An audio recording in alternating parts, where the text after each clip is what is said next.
जय श्री राम। आपका बहुत बहुत स्वागत है। राज्यसभा चुनाव को लेकर आजकल उमर अब्दुल्ला छटपटा रहे हैं, परेशान हैं, क्योंकि क्रॉस वोटिंग का डर सता रहा है। उमर अब्दुल्ला आजकल भड़कते चल रहे हैं और कह रहे हैं कि जो भी इस वोटिंग से दूर रहा, जो भी एब्सेंट रहा, उसका मतलब यह है कि वो भाजपा का साथ दे रहा है। और सबसे ज्यादा वो तब भड़के जब जम्मू कश्मीर पीपल कॉन्फ्रेंस के सज्जाद लोन ने कह दिया कि वो राज्यसभा चुनाव में हिस्सा नहीं लेंगे, क्योंकि उनके हिस्सा ना लेने से एक सीट पर पलड़ा बीजेपी की तरफ और झुक गया और उमर अब्दुल्ला का डर और ज्यादा बढ़ गया। देखिए, राज्यसभा की 4 सीटों पर, जम्मू कश्मीर से राज्यसभा की 4 सीटों पर चुनाव होना है। ये चुनाव 24 अक्टूबर को होगा और उमर अब्दुल्ला को टेंशन ये है कि पहले तो क्या वो चारों सीटें जीत पाएंगे, दूसरा उनको ये डर है कि जितने उनके पक्ष में इस वक्त आंकड़े हैं, 53 उनके और उनके सहयोगी दलों को मिलाकर जो आंकड़ा है, क्या वो उन्हीं की पक्ष में गिरेगा कि नहीं गिरेगा, या फिर सेंध लग जाएगी। और इसी के कारण उनका डर बढ़ा हुआ है। इसीलिए ऐसे बयान दे रहे हैं कि जो भी इस वोटिंग से एब्सेंट रहेगा वो यानी कि बीजेपी का साथ दे रहा है, अगर कोई बीमार ही हो जाए तो। क्योंकि आपको तो यहाँ आकर आपको वोट आप घर पे तो नहीं डाल सकते है ना, आपको वोटिंग के लिए सदन में आना होगा। तो उमर अब्दुल्ला अगर कोई बीमार हो जाता है तो क्या उसको वो कह देंगे कि भाजपा का साथ दे रहा है? तो उनकी बेचैनी साफ नजर आती है और उनकी बेचैनी आंकड़ों से भी दिखती है। ये आंकड़े भी मैं आपको समझाऊंगी कि इस वक्त आखिर वो परेशान क्यों है और कैसे ये राज्यसभा की 4थी सीट और बाकी की तीनों सीटें भी उनके लिए इस वक्त साख का सवाल बनी हुई है। देखिए, 4 सीटें हैं जिसमें से 3 सीटों पर उमर अब्दुल्ला जीतते हुए दिख रहे हैं, लेकिन 53 के 53 वोट पड़ेंगे इसकी गारंटी नहीं है। 4थी सीट है जिस पर बीजेपी अपनी दावेदारी कर रही है, क्योंकि बीजेपी के पास इसके आंकड़े हैं। और जितना कोई, अगर जैसे सज्जाद लोन अगर हटे हैं तो उससे बीजेपी को फायदा पहुंचा है, लेकिन सज्जाद लोन का ये कहना है कि वो इसीलिए इसमें भाग नहीं ले रहे हैं क्योंकि उमर अब्दुल्ला ने कांग्रेस को इसका मौका नहीं दिया। उमर अब्दुल्ला ने, कांग्रेस एक सीट मांग रही थी कि एक सीट हमें दे दो जो कि सुरक्षित सीट हो, लेकिन उमर अब्दुल्ला ने कहा कि 4थी सीट ले लो, 3 पर हम उम्मीदवार उतारेंगे, और उतार भी दिए। अब कांग्रेस को बीजेपी से हार का सामना करना पड़ता और उमर अब्दुल्ला भी उतना जोर नहीं लगाते, तो कांग्रेस ने कहा कि हम नहीं उतारेंगे उम्मीदवार, हम नहीं पा रहे चुनाव में, तो उमर अब्दुल्ला ने फट से अपना उम्मीदवार उतार दिया। तो सज्जाद लोन का यही कहना है कि आप कांग्रेस को दे सकते थे, आप इस तरह से बीजेपी का ही साथ दे रहे हैं। कांग्रेस को देते तो ज्यादा एकजुटता होती, क्योंकि कांग्रेस राष्ट्रीय पार्टी है, तो दूसरे दल भी एनसी को जो समर्थन नहीं करते कांग्रेस को समर्थन कर सकते थे। तो इसलिए अब मैं इसमें हिस्सा नहीं लूंगा, उन्होंने ये कहते हुए अपने हाथ वापस खींच लिए हैं। अब उनके जाने से क्या समीकरण बने हैं, क्यों उमर अब्दुल्ला भड़के हुए हैं, ये आप देखिए, जम्मू कश्मीर विधानसभा में इस वक्त कुल सीटों की संख्या है 87। पहले जब चुनाव हुआ था तो 90 थी, लेकिन उसमें से 2 सीटों पर उपचुनाव होना है। एक पर बीजेपी विधायक का देहांत हो गया है और एक सीट जो है बडगाम की उमर अब्दुल्ला ने जीती थी, 2 सीटों पर लड़े थे तो बडगाम की सीट छोड़ दी है। तो इसके बाद आंकड़ा बन जाता है 88, लेकिन क्योंकि सज्जाद लोन पीछे हट गए हैं, वो इसमें शामिल नहीं होंगे, तो कुल आंकड़ा बन जाता है 87। अब 87 के बाद आपको इसमें से आधी से ज्यादा सीटें चाहिए होंगी बहुमत के लिए, पहले आधे से ज्यादा वोट चाहिए होंगे बहुमत के लिए पहली सीट के लिए। तो पहली 2 सीटों के लिए आपको 45 वोट चाहिए होंगे, जो कि उमर अब्दुल्ला को मिल जाएंगे, क्योंकि उनके पास इस वक्त कुल आंकड़ा है 53 का।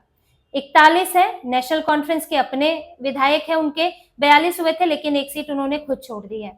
5 निर्दलीय है, 1 सीपीआईएम से है और 6 है कांग्रेस के, तो उनके पास बनते हैं 53। तो 45 आसानी से ले सकते हैं, अगर वो तो चाहेंगे कि उनको 53 पूरे के पूरे पड़े, क्योंकि इससे उनकी मजबूती दिखेगी। अगर 53 से कम पड़ते हैं तो कहीं ना कहीं सेंध लग गई है। तीसरी सीट की बात करेंगे, तीसरी और चौथी सीट का संयुक्त चुनाव है एक साथ, तो उसमें दोनों सीटों के लिए आपको चाहिए होंगे 87 के हिसाब से 29 वोट।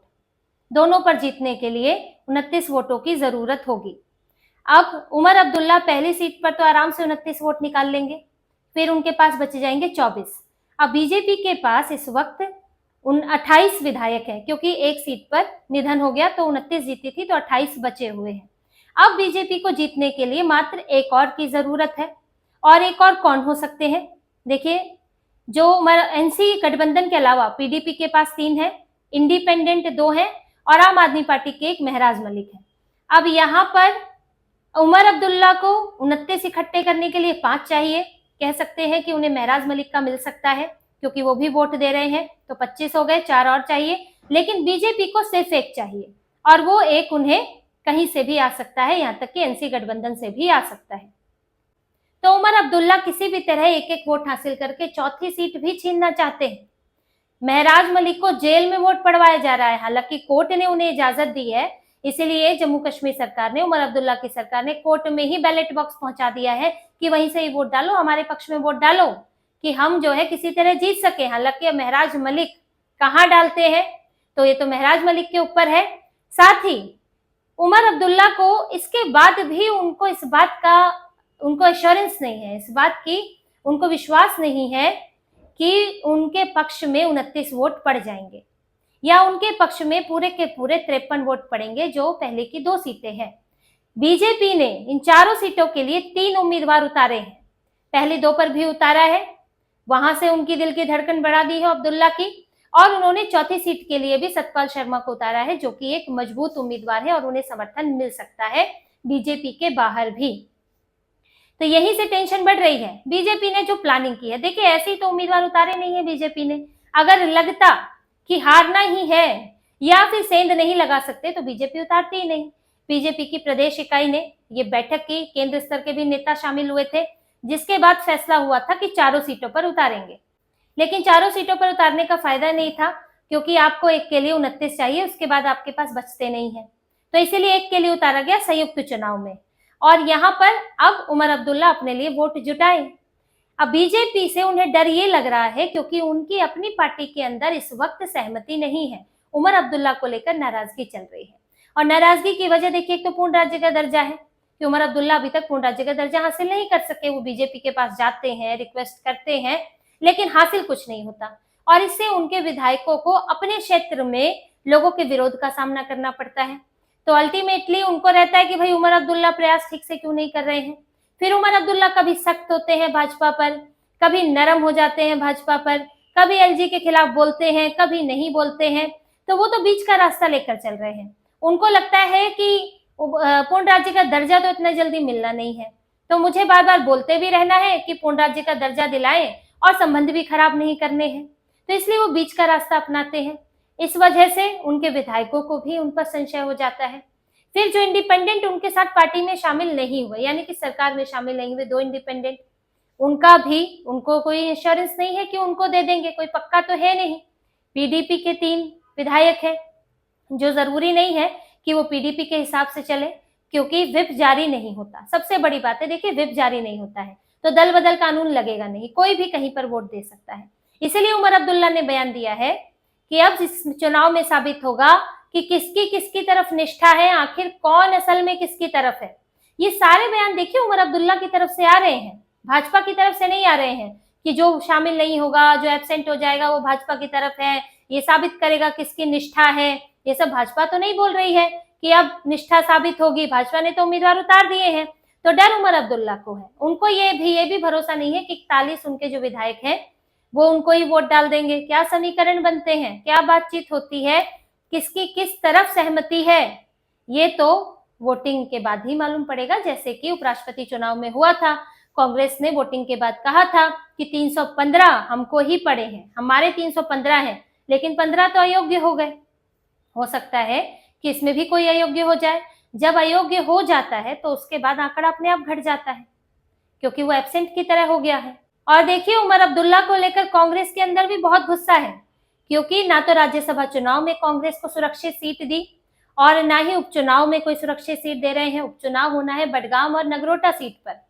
अब बडगाम पर इनका गठबंधन जीत सकता है, तो कांग्रेस कह रही थी उसे 1 सीट चाहिए, आप बडगाम दे दीजिए। लेकिन उमर अब्दुल्ला ने कहा कि नगरोटा ले लो। अब नगरोटा में तो बीजेपी के विधायक वहां से थे और उनके निधन हो गया, उन्हीं की बेटी को खड़ा किया गया है, देवेंद्र सिंह राणा थे। अब वहां पर बीजेपी के जीतने के बहुत ज्यादा चांस हैं और एक सिंपैथी भी रहती है लोगों में, और उनके पुराने नेता भी हैं, तो कांग्रेस वहां जीत नहीं सकती। कांग्रेस तो जम्मू से वैसे ही सफाया हो चुका है। तो ऐसे में कांग्रेस को बडगाम चाहिए थी, अब वो भी नहीं दी। अब आप देते तो कांग्रेस के किसी नेता का फायदा होता। तो एक गुस्सा तो वो भी है कि नेशनल कॉन्फ्रेंस ने चुनाव के समय ना तो मंत्री बनाया, ना तो आप अभी राज्यसभा दे रहे हो, ना तो आप हमें यहाँ उपचुनाव में ले रहे हो, तो आपके साथ हम हैं क्यों? इसीलिए सरकार में शामिल होने से मना कर दिया था कांग्रेस ने। और उमर अब्दुल्ला को भी कांग्रेस एक बोझ की तरह लगती है, लेकिन गुस्सा तो इससे खत्म होता नहीं है। तो कांग्रेस के विधायक क्या करेंगे, क्योंकि कांग्रेस भी व्हिप जारी नहीं करेगी, उसमें होता ही नहीं है व्हिप जारी। तो बड़ा ही रोचक ये चुनाव होने वाला है, दिलचस्प होने वाला है कि यहाँ पर अब उमर अब्दुल्ला की परीक्षा है।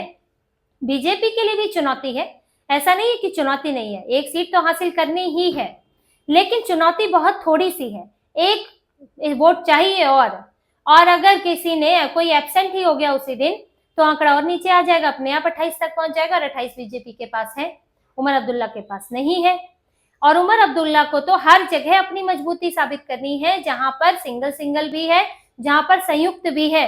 तो उमर अब्दुल्ला के लिए बड़ी चुनौती आने वाली है, और इसीलिए उनके ऐसे बयान आ रहे हैं, भड़कते फिर रहे हैं, जो भी इससे अलग हो रहा है उसके खिलाफ बयान दे रहे हैं, और अपनी छटपटाहट उनकी साफ दिख रही है। अब 24 अक्टूबर को चुनाव है, उसमें उमर अब्दुल्ला नेशनल कॉन्फ्रेंस की ताकत साबित होगी कि कितने मजबूत हैं या फिर पार्टी कितनी बिखरी हुई है। तो इसी तरह की और खबरें और विश्लेषण आपके लिए लाते रहेंगे। हमसे जुड़े रहिए, सब्सक्राइब कीजिए, कमेंट कीजिए। बहुत बहुत धन्यवाद। जय श्री राम।